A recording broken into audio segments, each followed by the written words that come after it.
benshi mudahwema gukurikirana ibiganiro byacu tugenda tubagezaho gatanu kuri kagenzi kako.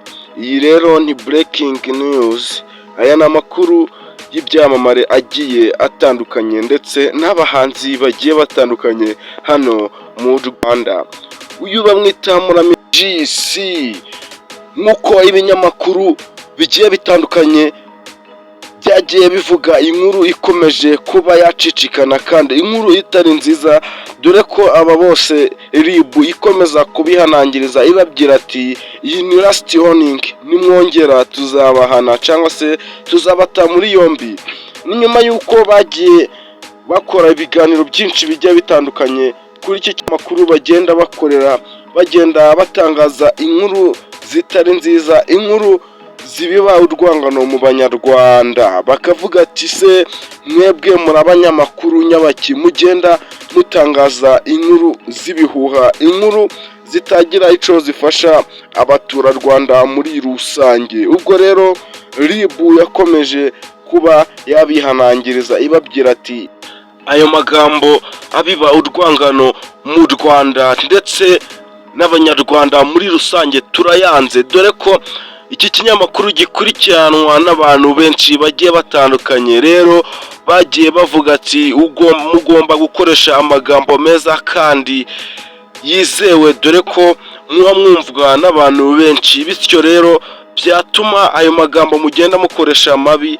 ayangiriza abaturage muri rusange. Rero mugomba gukoresha amagambo yabugenewe, amagambo ameze neza, amagambo atagira ico atwara cyangwa se abongamira abandi. Ariko uyu nguyu ntabwo akora ku kinyamakuru wenyine, dore ko yari ari kumwe n'undi munyamakuru bagenda bakorana, bagenda bavuga aya magambo mabi. Umunyamakuru we mugenzi we bagenda bakorana kuri iki kinyamakuru kigiye kigezaho inkuru zigiye zitandukanye, dore ko bakorera kuri YouTube channel, bakorera ahantu henshi hagiye hatandukanye. Inkuru ziba zicicikana baba bazitaye, ariko bagenda bavangamo n'amagambo atari meza cyangwa se bagakoresha amagambo atari meza habe na gato.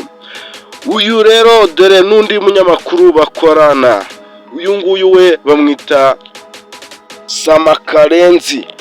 Uyu nawe agenda akora ibiganiro bigiye bitandukanye, ariko akagenda avangamo amagambo atari meza yangiriza abanyarwanda, akomeza kuba yasenya abanyarwanda. Uyu nawe RIB yakomeje kumwihanangiriza imubwira ati niwongera nakurirwa tuvuga ati wakoze ibyo utazi, kuko uri umuntu mukuru kandi uri umunyamakuru uzi amagambo ushobora gukoresha akaba yabasha kuba yakangiriza abaturarwanda muri rusange. Dore ko banavuga ati aba bagabo cyangwa se aba banyamakuru sinzi ibindi bintu baba bashaka, dore ko bagaragara nk'aho baba bakuze.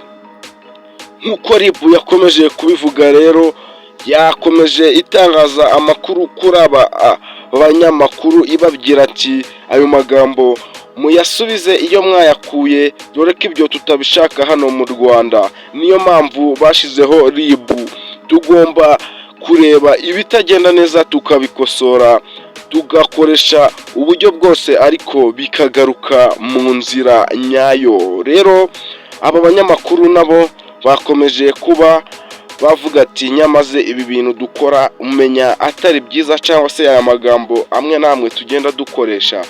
Basabye imbabazi bavuga ati basabye imbabazi ubwo ubushinjacyaha RIB bavuga ati mutubabarire, aya magambo yacu tugenda dukoresha twari tuzi ko anyuze mu muco, ariko ubwo tubimenye mutubabarire ntabwo bizongera.